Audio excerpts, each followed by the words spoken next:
キュウリとスイカは同じウリ科で、キュウリはスイカくらい大きくなる予定だったが、成長途中で止まるように進化したため、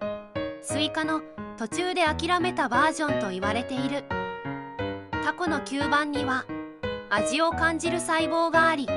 触っただけでヤミーと判断でき、ちょっと羨ましい。実はバナナの木は木ではなく草なので、バナナは木の実ではなく草の実。スイカはアメリカで野菜ジュースに分類されている。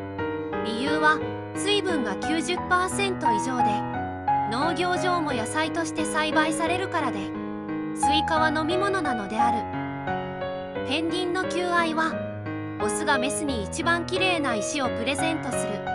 しかし中には他の巣から石を盗んでくる泥棒ペンギンもいて、愛とはってなる。